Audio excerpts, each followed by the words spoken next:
Nkoliswa wakaMkhabela.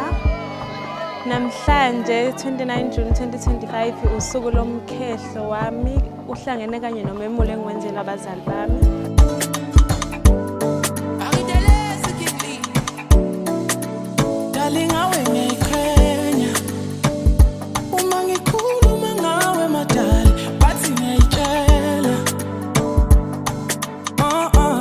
Lolu suku mfethu size sifike kulona kukhulu kakhulu esidlule kukhona and siyakuthokozela ukuthi lufikile kakhulu. Hey mfethu, angazi ngayibeka ngithini lento lena inkulu mfethu. Iyathusa iyamangaza mfethu ukubona abantu abancane njengalaba bancane but ngokweminyaka kodwa ngokwezenzo zabo zinkulu. Ngibonge naye umyeni wami ukuthi nje angikhethe kwabaningi angibone ngiwunkosikazi kuye. Ngifuna sihlale together my love, ngoba mina ngawe ngiyasifela my love. Usuku ukuthi libe impumelelo nje kokuqala ngizobonga abazali bami kungeseka ngaso sonke isikhathi nokungaliswani nabakwami ngaso sonke isikhathi mekukhona abafisayo kusukela beqala ukuza la ekhaya. Sibonga nje presence yabo bonke abantu abakhona okusho into enkulu kakhulu. Service provider bethu abakhona namhlanje ukwenza lo mcimbi ube impumelelo.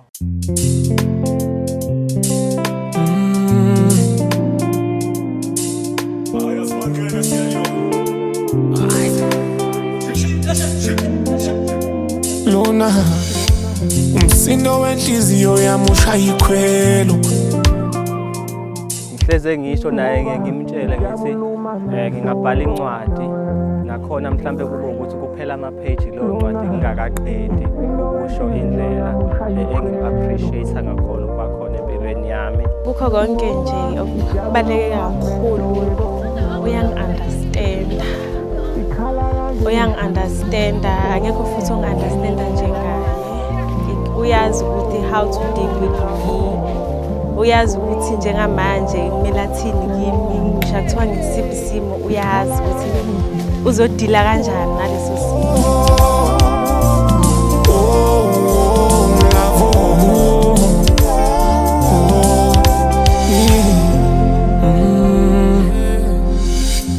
Ukhona ofana nawe kodwa ngimfuni. Isivunguvungu sikajaba i-typhoon. Njengoba baqala indlela yabo endleleni ubuyana noma iziphi inkinga kodwa-ke awunaki kakhulu uma uhamba endleleni ukuthi mhlawumbe uhlatshwa ameva noma mhlawumbe awunaki konke lokho kuphela wena nje ubuka phambili lapho ubheke khona. Ngiyawubonga umndeni wakaMkhabela kakhulu, hhayi wona wodwa ngibonge nomndeni wakaMathonsi ngoba uzalwa kaMathonsi umama wakhona. So kwi-process yonke sibambisene kahle futhi ngiyababonga nanokuthi-ke bengikhulisele yena kahle. Ngiyabonga kakhulu kwintombi emzalayo uMagumede ukuthi amkhulise aze abe indoda aze afike kulesi sigaba.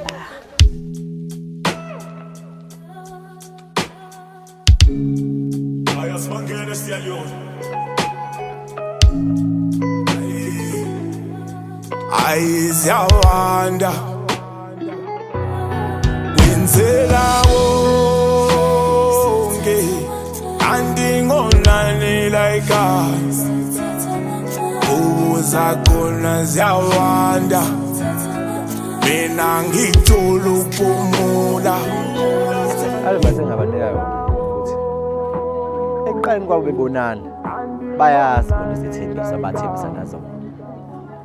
Thina sizazi bona bayazazi, so kukho konke okwenzakalayo noma kuthiwa kuqhamukani abakhumbule lezi athembisa abathembisana zona baze bafaka thina siwumndeni. Noma kuthiwa kwenzakalani endleleni ziyaqhamuka izithiyo bekhumbule lezi athembiso zabo zokuqala mhlawumbe ibonana ukuthi bathi uma behlangana bathi sifisa isimo sezinto enje kumbe nje beme lapho nje mazi nabo bengashintshiswa izithiyo endleleni bethi ngoba sekhona izithiyo bese hayi sesiyajika ndawo lokho abathembisana khona mhlawumbe nani baphelele kukhona hayi bose bochithana Unini ngikhala ngawe mina ngihlala ngivala okusenhlizweni ngenxa yothando ngenxa yokuthula ngoba ngifuni kunamazwi engihleze ngiwasho kusukela sisaqala sibonana ukuthi kuba khona empilweni yakhe ukuletha injabulo kuphela so leyo njabulo leyo akuzothi mase siyenzile imicimbi sayenza konke kwaphelela wasefika ekhaya mase sekuyashintsha mayifika ekhaya